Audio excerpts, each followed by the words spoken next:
So hi, everyone. My name is Erica Botner. I'm the program manager for seniors and the SHARP program at CHSSN.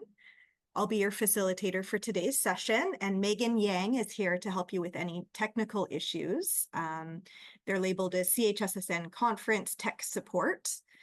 Today we have a wonderful presenter with us, Talya Abran-Bromley, who's an occupational therapist working with Kinatex Sports Physio West Island.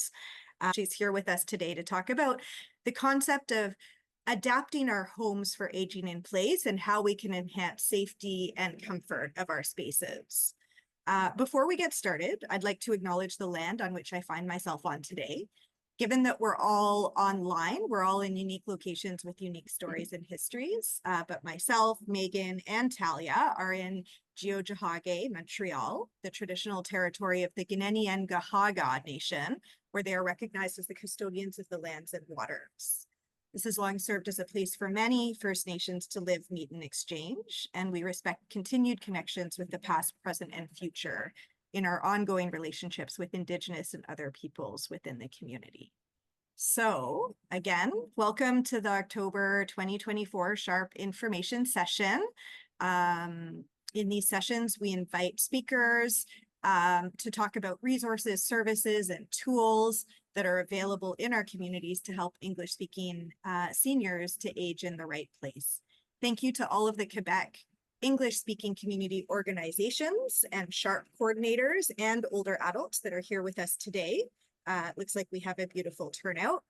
If you have any questions about the presentation or the resources provided, please contact the organization and SHARP coordinator that invited you to the presentation. Now it's time to formally introduce our speaker.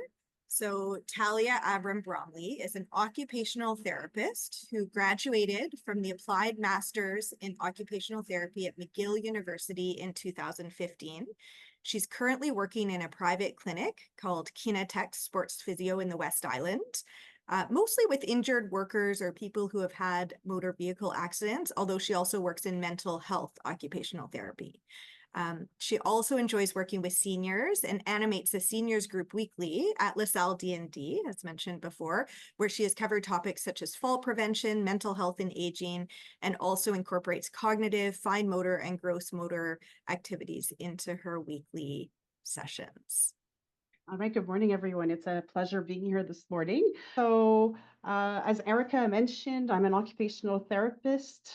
So it's a pleasure to be here today presenting on the topic of adapting the home to safely age in place. So I am interested in this topic, and that's why I'm glad to present on the topic today, because occupational therapy is a client-centered profession that prioritizes helping individuals achieve independence in their daily activities. So essentially then, the concept of aging in place aligns perfectly well with this goal because it empowers people to live independently in their preferred environments.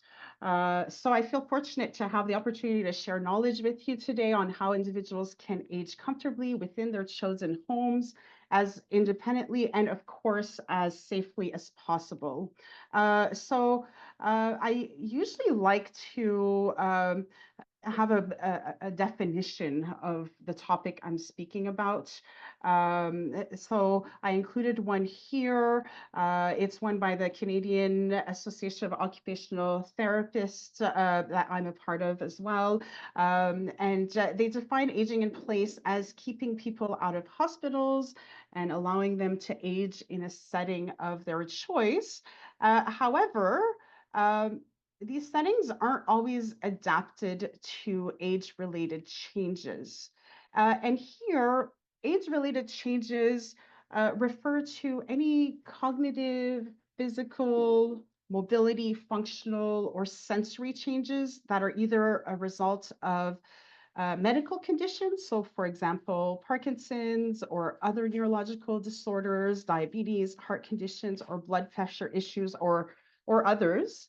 or that are simply those changes that are part of the normal aging process, such as a visual decline, balance issues, hearing loss. So all those things that naturally occur when we get older, and we all go through these changes in the aging process, and really we are all aging. So it's important to keep that in mind.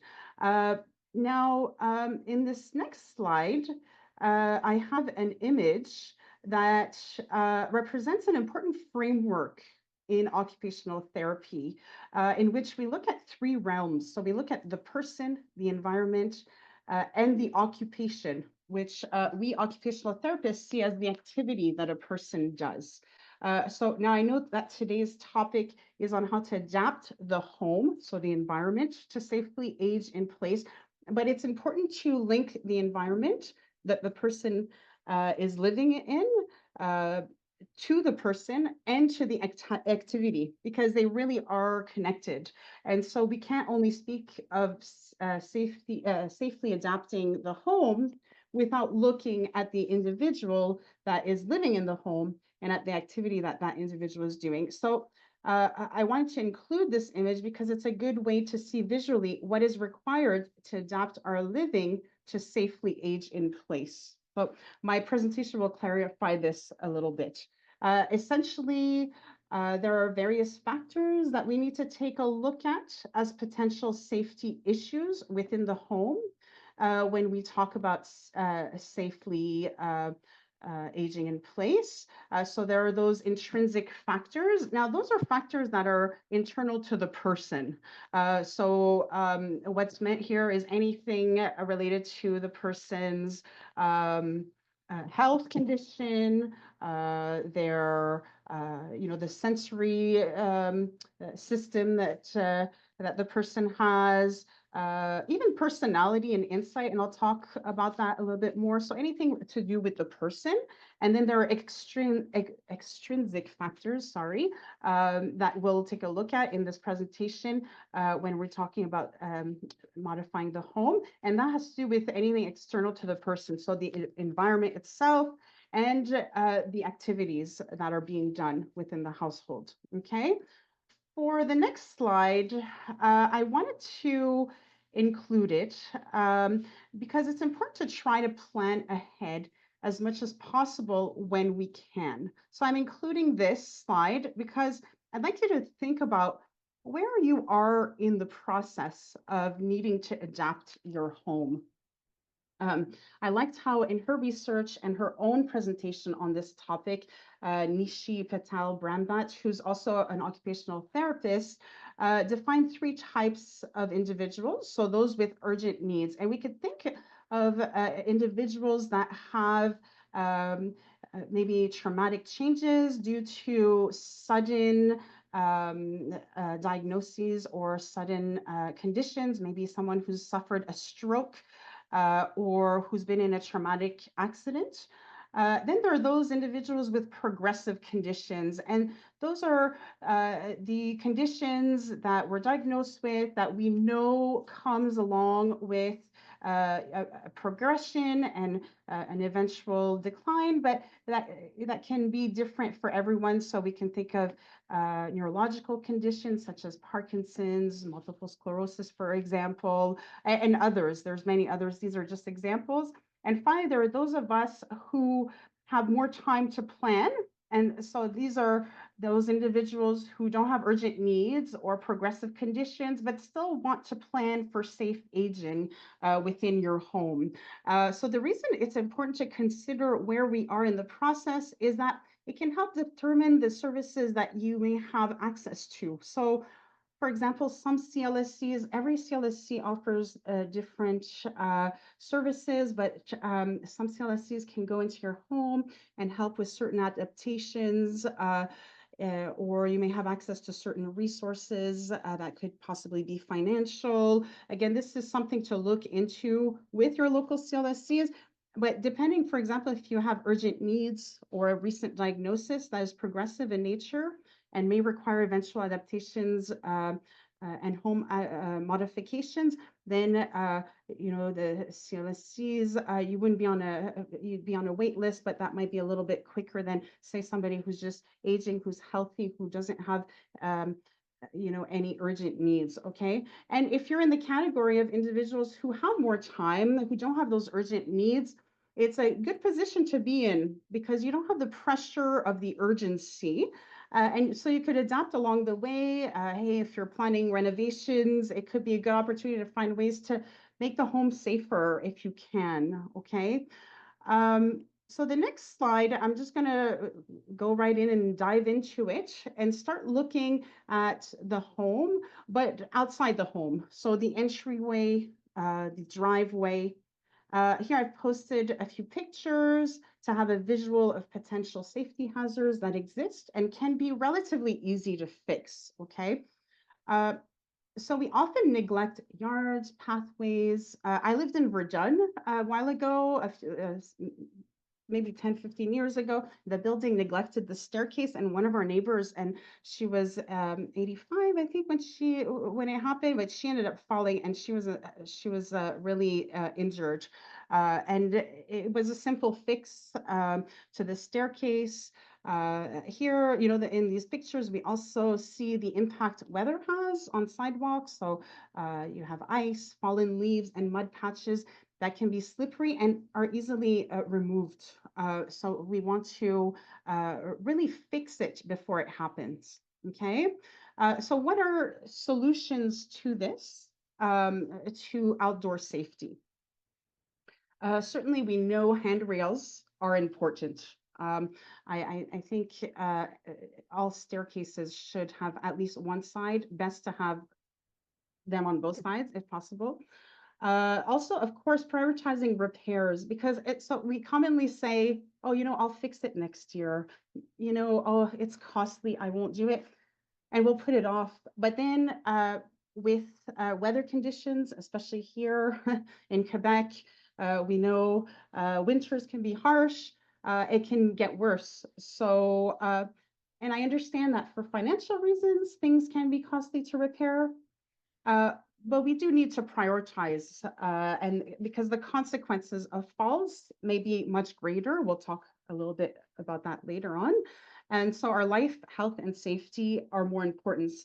De-icing is another obvious one, and clearing paths. Again, ice is a very preventable hazard. And I do understand, some individuals that may not be physically able to do it themselves or may not have the finances to hire, say, a snow removal company. But sometimes just reaching out. I know a lot of you who are attending today are part of groups around Quebec. So reaching out to see if anybody knows or has neighbors that know of family members that are maybe they have kids that want to make just a few extra dollars to help clear pathways in the community. Sometimes even looking into, do some companies have discounted prices for seniors for snow removal or clearing after storms?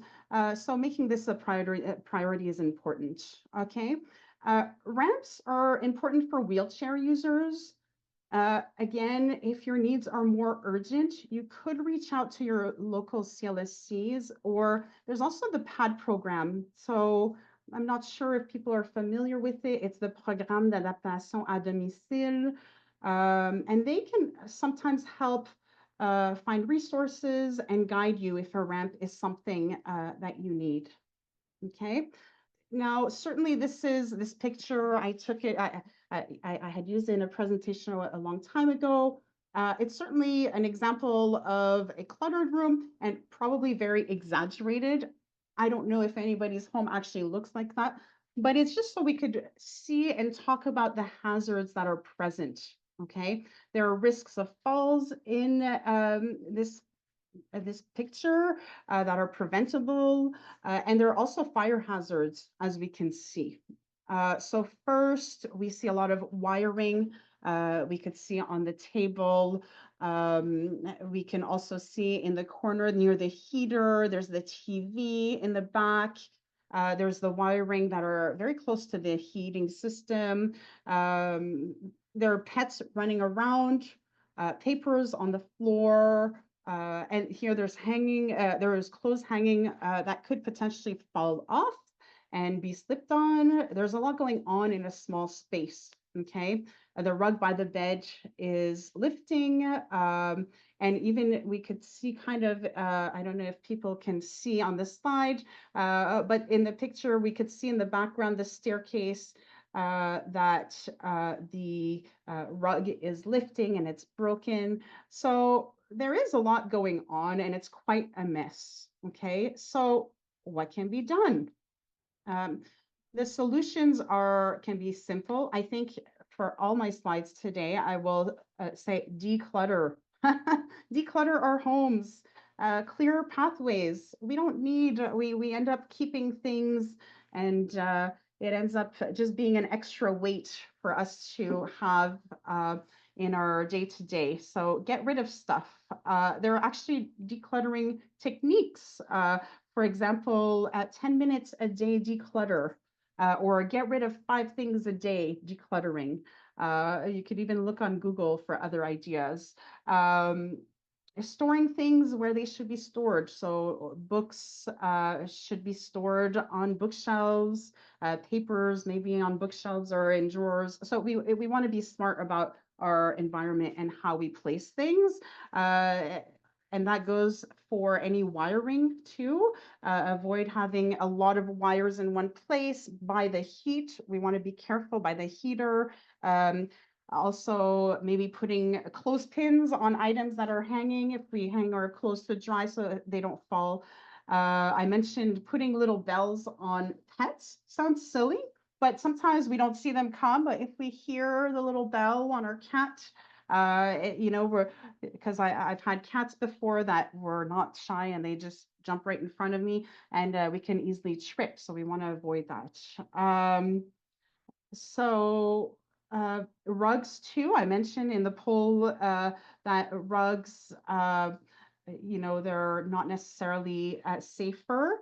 Certainly, I don't want to be the one to say, yeah, I would say get rid of the rugs, but if you really like having a rug as an occupational therapist, I would probably just kind of figure out how to make it safer. So, getting the two-sided rug tape, making sure the rug is flat and not, the corners aren't kind of folded so as not to trip.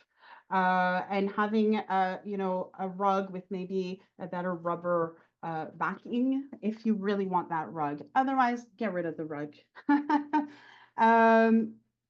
Next, we'll talk about the stairway. So stairs, I mentioned the outside stairs, but stairs indoors also need to be looked at. Stairs can be very hazardous if proper measures aren't taken to secure them. And in fact, there was a study that showed that people who mostly fall in the stairs, so is very common. And there are ways to make it safer, make the staircase safer. So in the picture that I've included here, we can see there are no railings. There's things on the side of the stairs, shoes. There's a decorative vase, which I'm sure is lovely to have. And sometimes we'll leave things in the staircase kind of to remind us to bring it upstairs. But it's maybe not the best thing to do. We want to avoid that. Also, the carpet is, the color may be just very bland. So the next slide, let's look at solutions for the stairs. Okay. So I mentioned for outside, same for inside, adding railings, and 2 is best.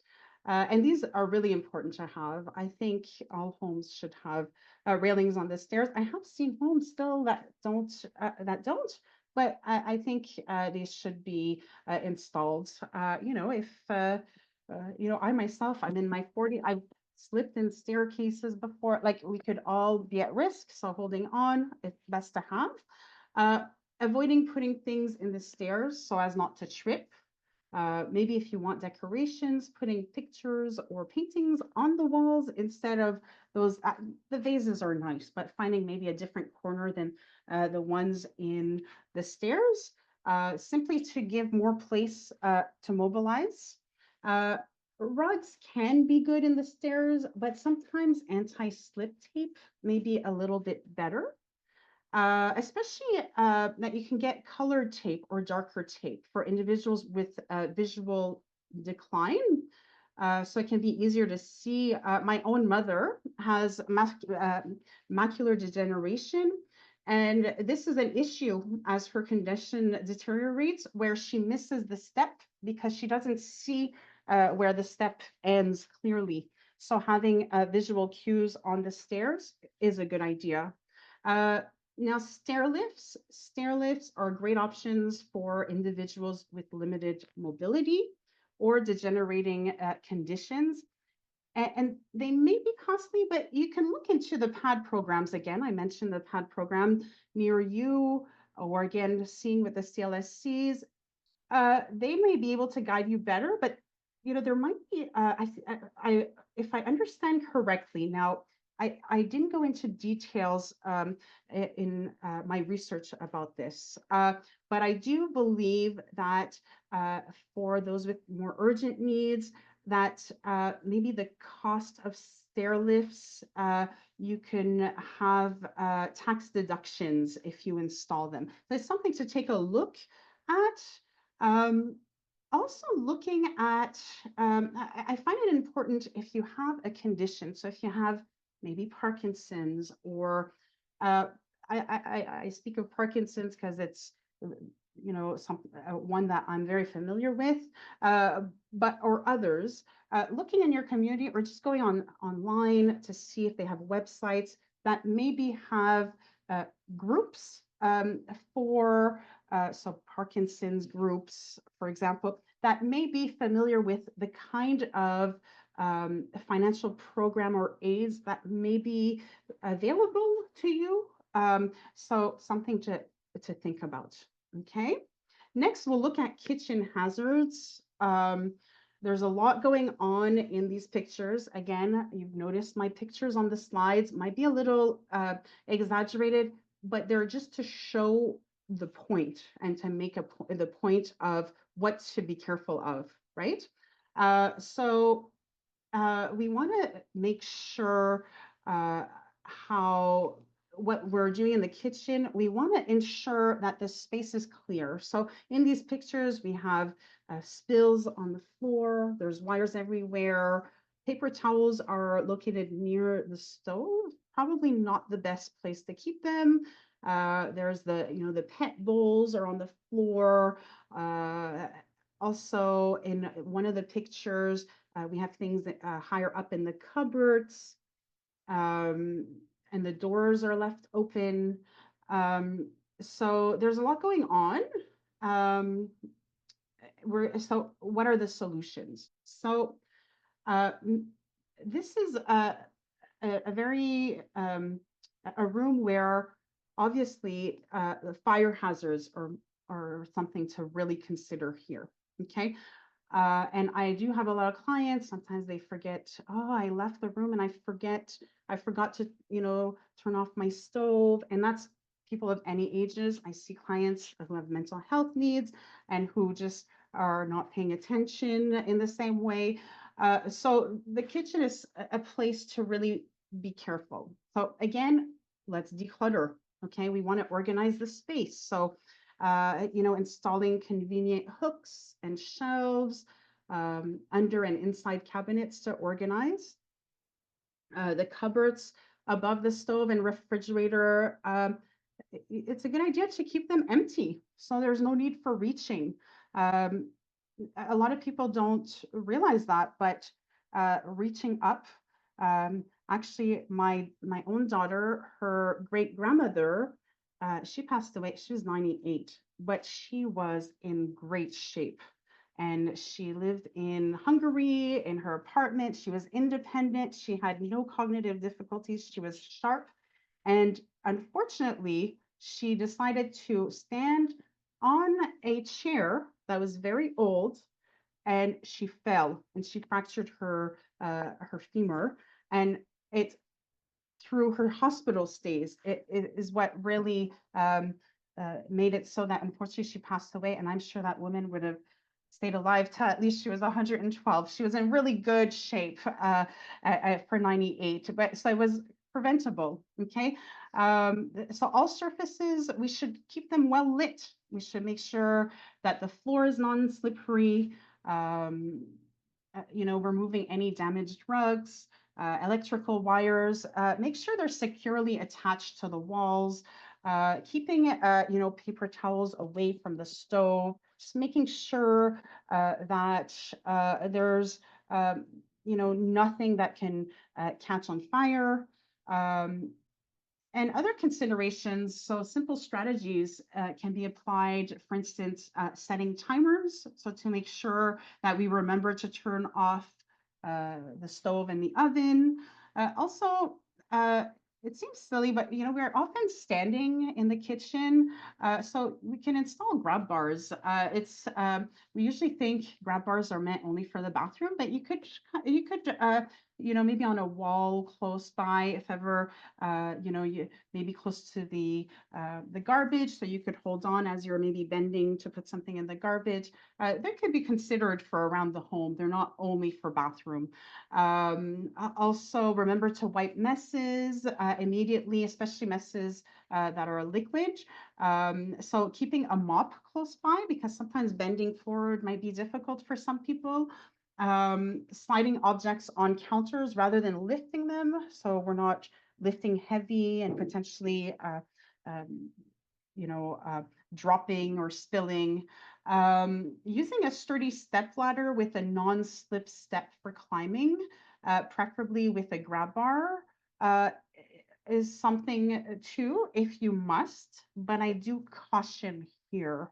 And this is case by case, uh, because not everybody is at a level of maybe fitness or endurance where it would be safe to climb a step stool. We want to avoid it. I don't even myself like climbing a step stool, although or a step ladder. I have one in case, but I hold on. I'm very careful. Okay.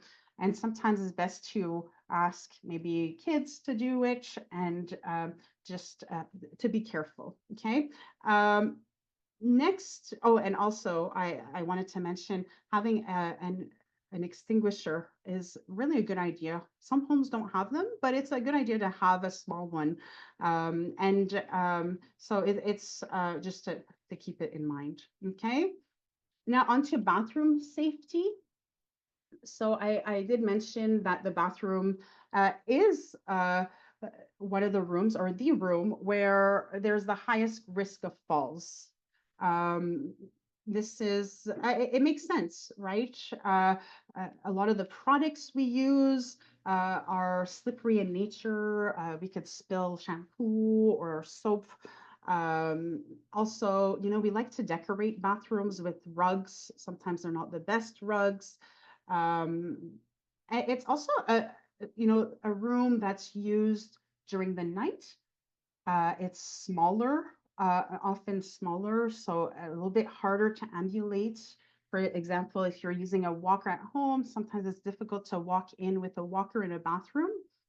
And it's also, we have to remember, a place where we often need to run in, right? So you wake up in the middle of the night, oh, I have to use the washroom. So it's more urgent, okay? So we want to make sure the bathroom is a place to really ensure is safe, because a lot can be done for bathroom safety. Again, I'll repeat it, that the local CLSCs can come by your home. You can call them. They can often, they have material that they loan to individuals.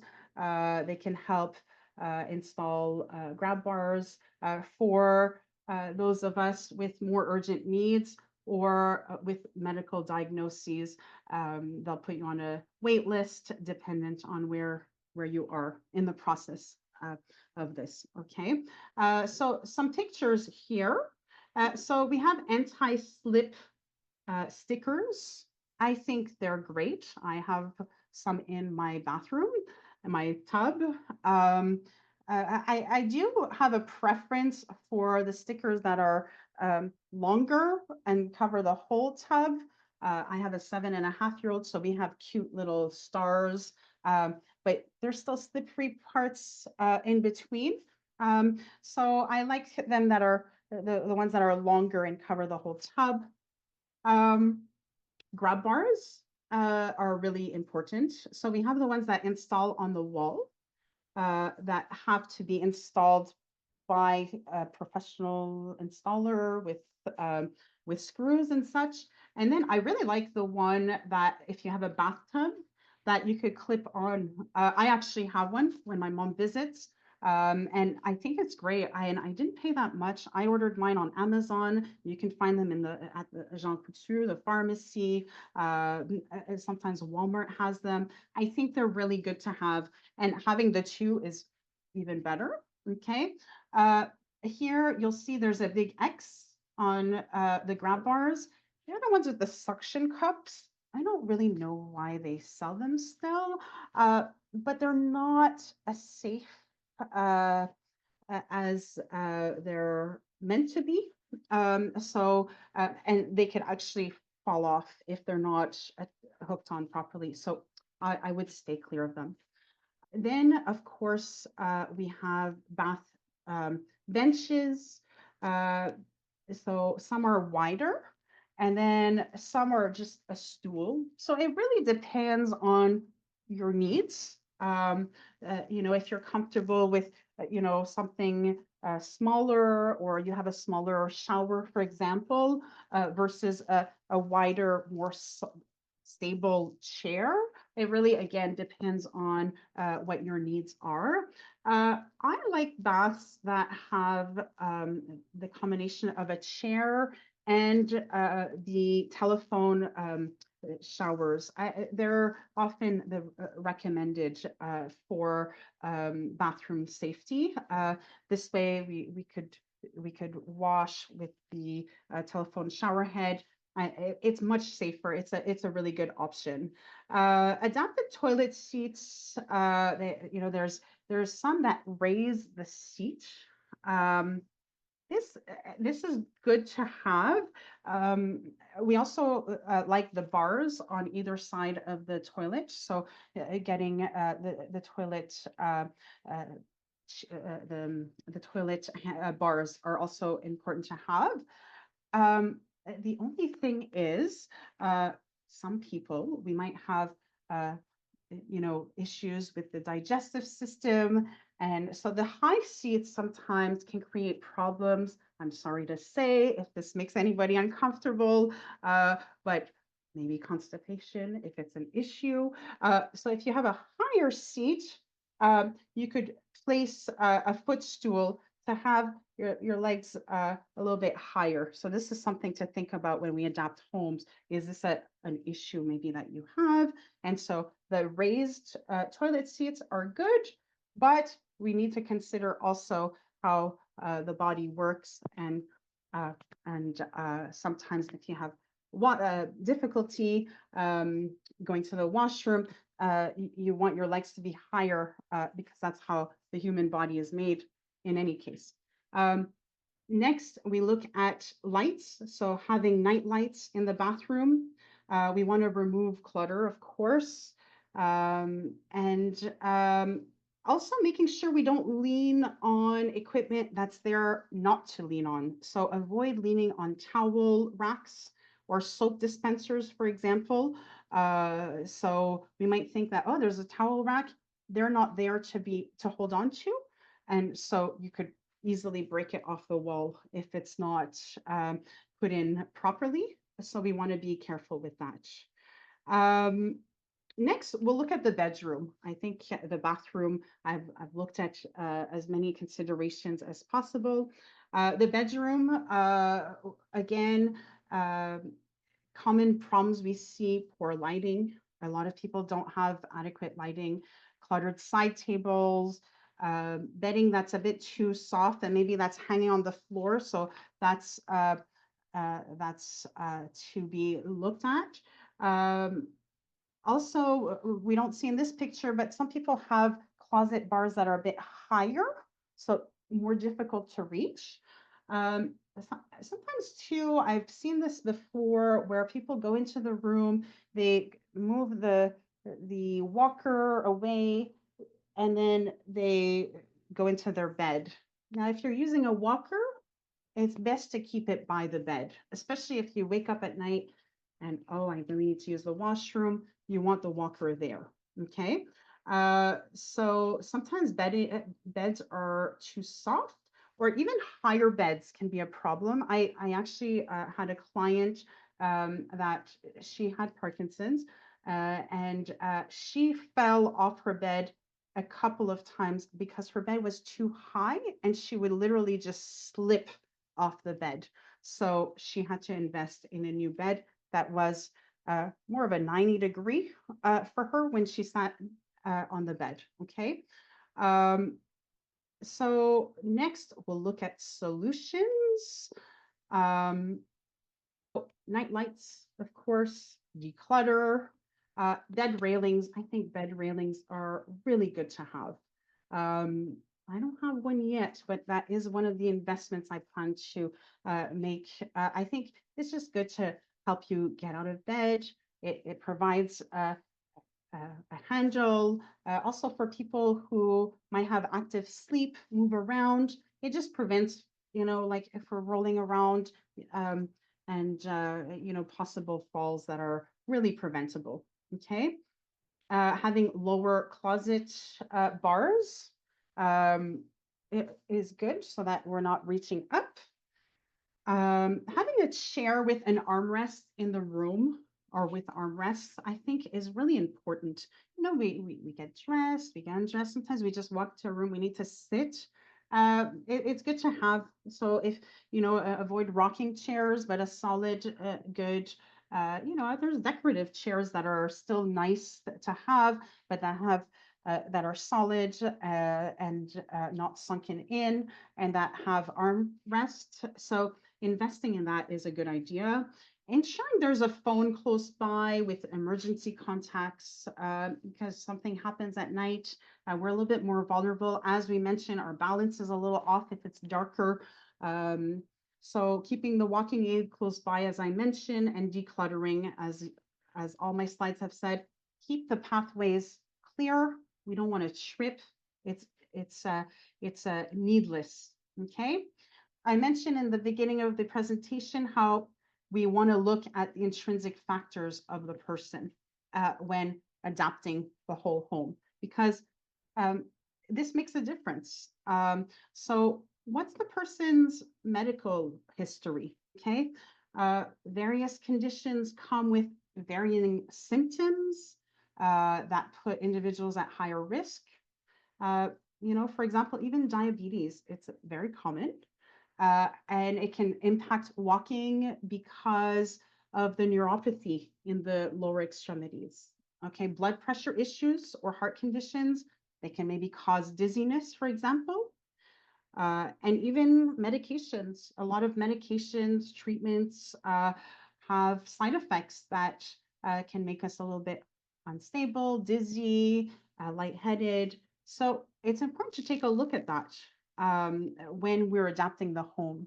Because, for example, if somebody has decreased sensation in their lower extremities, for example, or they get dizzy, maybe the bath chair, we want something a little bit more solid for them. It's an example, an easy example, but there are others like that. So we need to look at the intrinsic of the person. Also, individuals with risks of falls have higher risks of falls. So once we've fallen once, sometimes we're at higher risk. So because of the consequence of the fall. Okay. Fitness level is something to consider in the person. Um, some people are a little bit more sedentary. That's fine. If we're retired, good for you. Some people are more active. So, people are less conditioned or more fit. It depends, right? So somebody who's a little bit deconditioned, I would probably avoid maybe going up on a step stool, or if you're taking medication that cause dizziness, for example, uh, we won't climb, so that's when I would say keep things in lower cupboards, for example. Okay. So whether the individual uses a walking aid also needs to be considered. So I've seen clients walk into my office using walkers. They demonstrate that they actually need them because they have balance or mobility issues. But then I found out through their caregiver that they're not using them at home. Okay. And it's important, if you need a walker, use it at home. It can prevent falls. So, insight, acceptance, and changing our perception. It's a bit more of a sensitive subject because acceptance is part of the grieving process, and it's really normal to feel the grief that comes with the aging process. So a lot of people go through this, and also if we're diagnosed with conditions, it hits hard, right? And we don't know what it means for us. Um, so it's really important to have a compassionate approach on our loved ones that are going through it, and even on ourselves too, because sometimes we could be hard. I have a client, she has Parkinson's. She sees me regularly. I see her maybe every 3 months for new adaptations or as her condition progresses. Uh, and she's often like, oh, before I was able to. Okay, so we work a lot through the acceptance process together. Okay, before, but let's focus on today. How can we make today safer? How can we adapt today? Okay, because the past, unfortunately, is in the past. The present, the future, no one knows. We want to focus on today. Uh, so we want to be compassionate with ourselves, be patient. A lot of people also have the perception of, oh no, if I use a walker, what will people say? And I understand it. It does come with you know maybe judgment, or we feel weaker or more vulnerable. But working on our perception is important. So, well, okay, it's hard to accept, but I'll need a walker. But it's no different than wearing glasses. And it's no different than wearing contact lenses. Today I have contact lenses on because it will allow me to perform my activities in a safer way, right? Because if I don't have my contacts or my glasses on, I will be causing an accident when I drive. I don't see well. It's really the same thing. But I know because we see it differently, it's something to kind of work on. Um, so actually, seeing an occupational therapist can be helpful because I work a lot with this because our approach is holistic. So we don't only address the physical barriers or the environmental barriers, but also the psychosocial barriers that come with these changes that we are all going through. And at different stages, we're all at different stages today, right? So that's something to keep in mind, and it is part of the person. So I have a lot of clients that see me and they say, oh, my spouse, oh, he won't walk with a walker, or oh, my dad, he won't walk with a walker, or because there's that initial reaction of, oh no, I can't, so we have to kind of help those around us, either our spouses or our parents, or and even ourselves, work on that aspect. Okay. So the next slide, I'll go a little bit more into falls. I did touch on it quickly. But I want to mention the reason fall prevention is so important. Um, so, according to the World Health Organization, about a third of older adults fall each year. And that percentage ranges from 32% to 42% for those 70 years at older or older. Okay. In Canada, falls are the leading cause of injury related hospitalization and injury deaths among people age 65 or older. Okay. And why is fall prevention so important? Because really the consequences can be severe, um, and are often due to really preventable causes.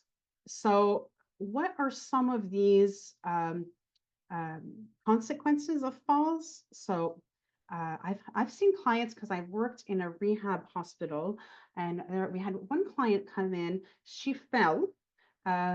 She was in her 80s. She fell, and the way she fell, she hit her head, so she was on the floor for a longer time. She ended up with pressure sores, okay, that were infected, okay? So she ended up in the hospital for a long time. Also, long hospital stays, we don't want that. People end up catching bacterias or viruses. We hear of like C. difficile or people getting COVID in the hospitals or the flu and so on. Okay, so hospitals we want to avoid if we can. Uh, Also, if we have a hospital stay, we're more deconditioned, we could gain weight, lose weight. Again, I mentioned it earlier, once we fall, we're considered to be at higher risk of falls, okay? So what can be done? What are the solutions to prevent falls in the person, so in the intrinsic, okay? Uh, on my next slide, I talk about exercise. It's really good. Exercise. We can all exercise. If you have a medical condition, you're not certain what you can or cannot do, you know, contact a physiotherapist, an occupational therapist. I see clients for that. They come and see me. I show them a few exercises to do from sitting. We could do exercises in standing, sitting. Pole walking is regarded as a really good activity if it's in your community and if you're, uh, you have enough endurance to participate. It's a really good exercise. Um, Sometimes it's hard for people to get out there. Doing online exercises is an option. A lot of groups can offer online yoga, online all kinds of chair exercises. So there's a lot of options out there. So having, aqua fitness is one that a lot of seniors that I've worked with participate in. It's fun. They adapt it to you. It's a really good exercise. Being in the water is really great. Tai Chi is a really good exercise too. Very good for balance. So actually, it's recommended for fall prevention. It's a really good. Often community centers offer it. I think it's a great activity. Okay, again, go see an occupational therapist or a physio if you're uncertain what you can and can't do if you have certain conditions. But you know, exercise is really good. Okay. But I just want to quickly touch on again the person. Uh, Loneliness is a big issue. So why do I want to talk about it? There's a big group here today. I think a lot of you participate in activities, but if you know of someone in your neighborhood who, we don't see that person getting out a lot, loneliness is very common.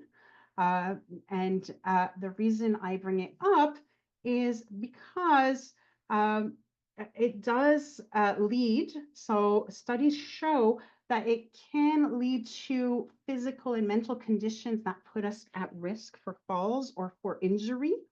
And so it's something to really consider.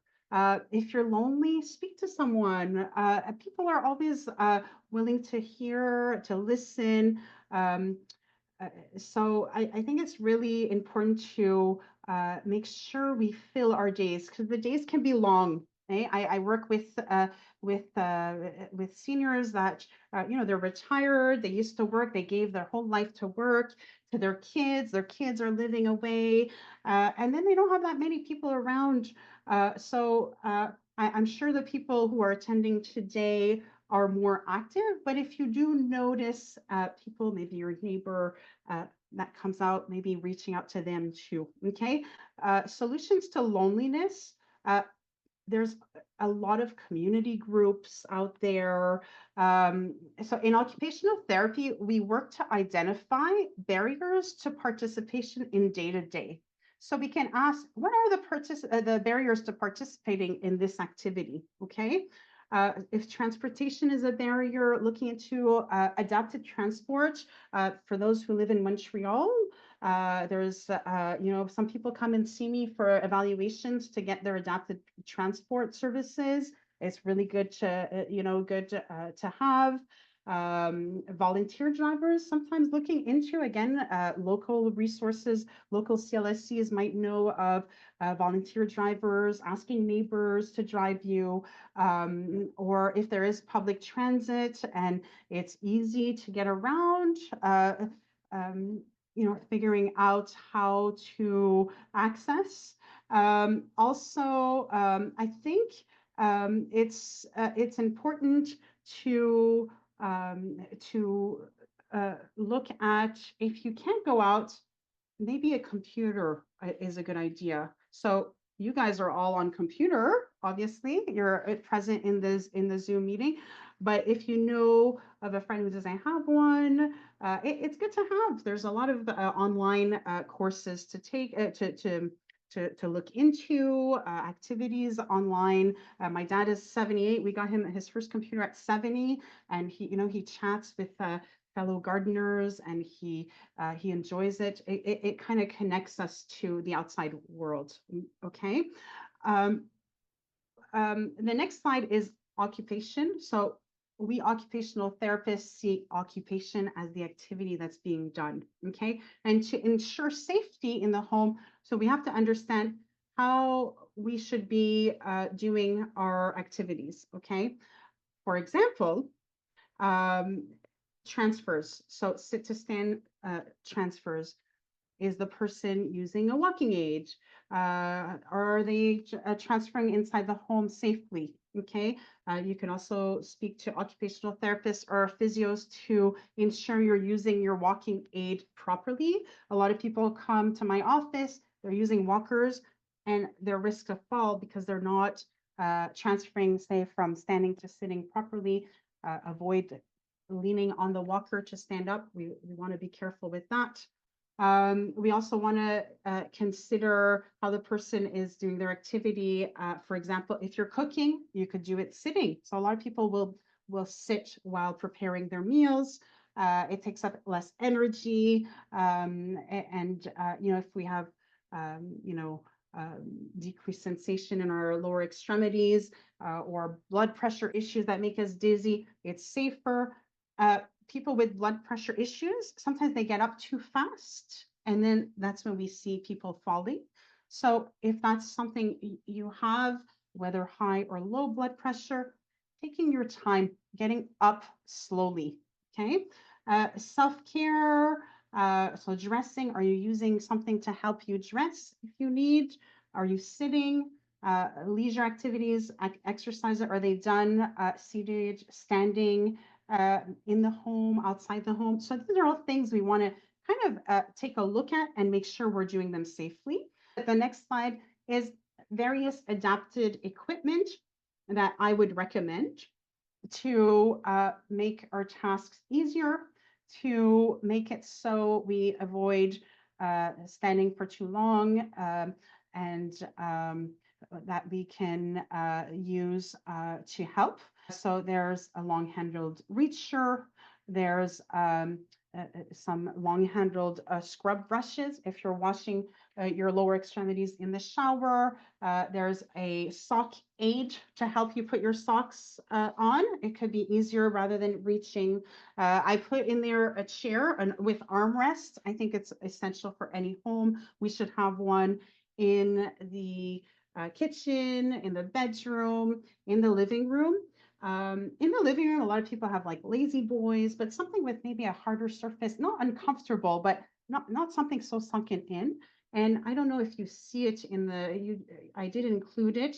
It's a grab bar for one of those sofas. It could be good to add to your home. Again, that's from Amazon, I believe. So also timers or notes and reminders, keeping them around the home, having auto shut off kettles, because oftentimes I've heard of people leaving the kettle on the stove, forgetting about it. So if you have an auto shut off kettle, better and safer.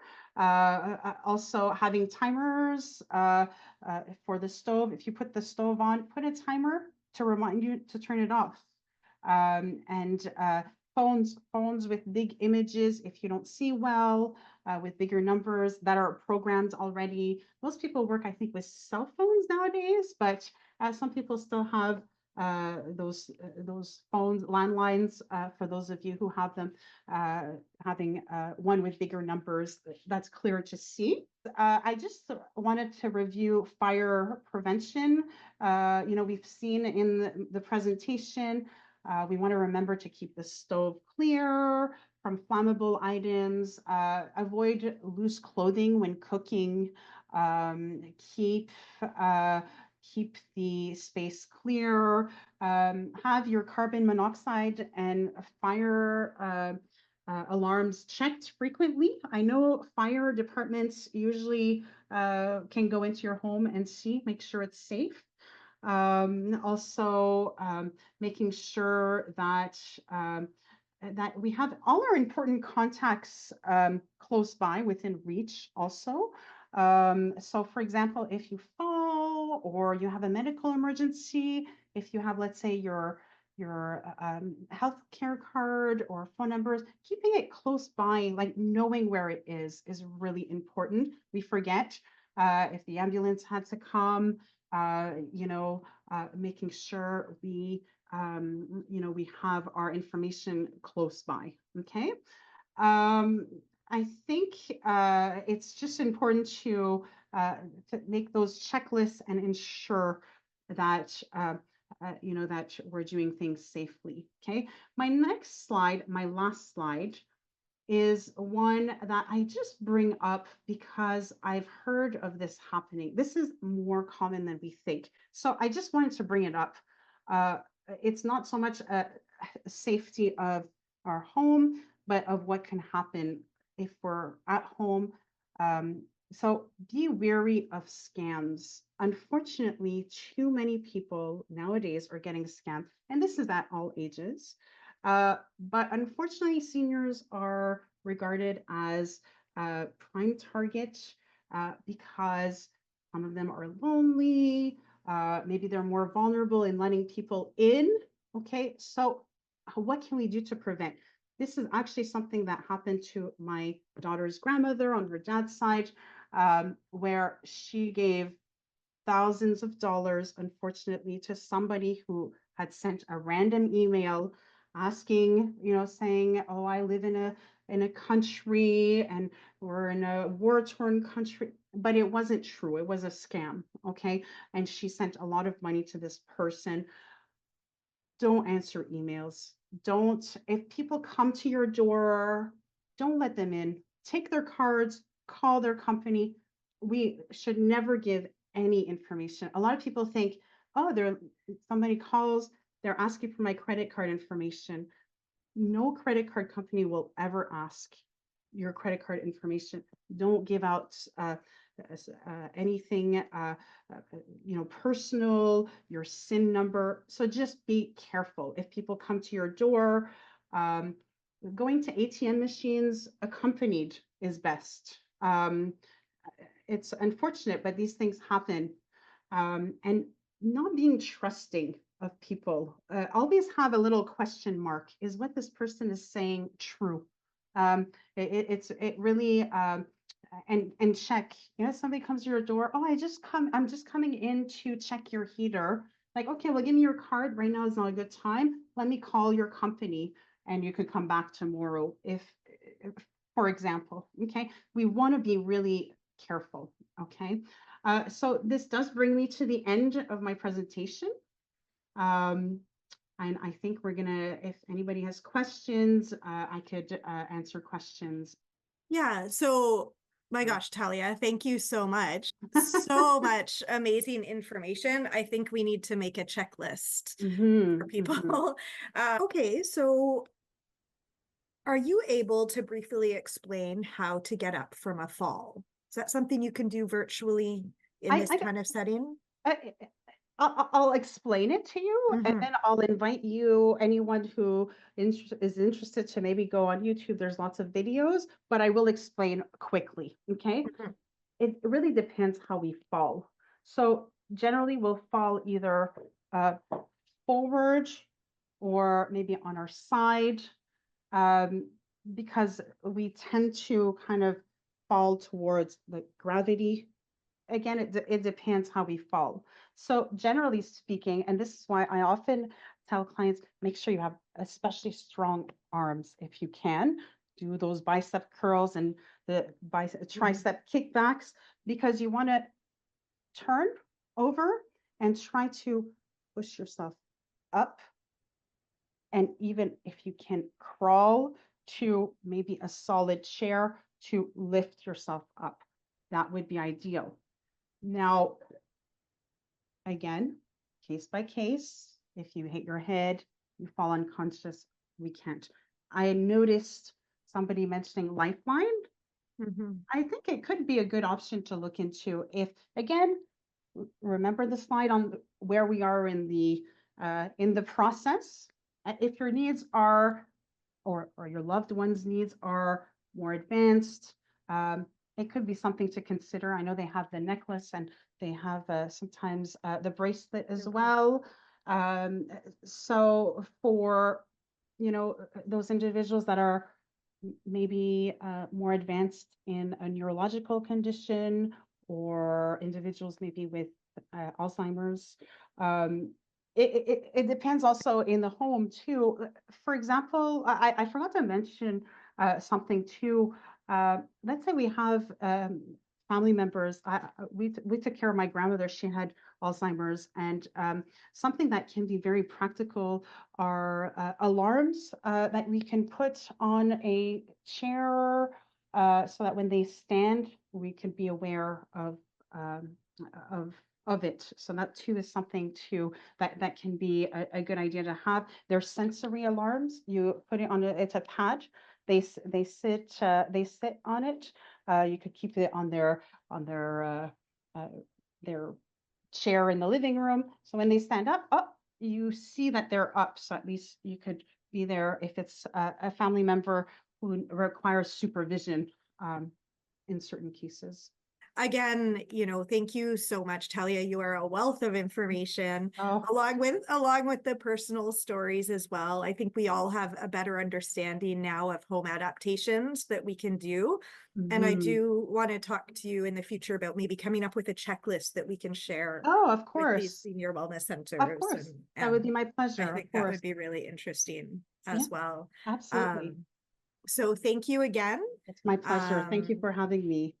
yeah, we will definitely connect with you again in the future, and I'll wish everyone a great day, a great week, a great start to the colder weather.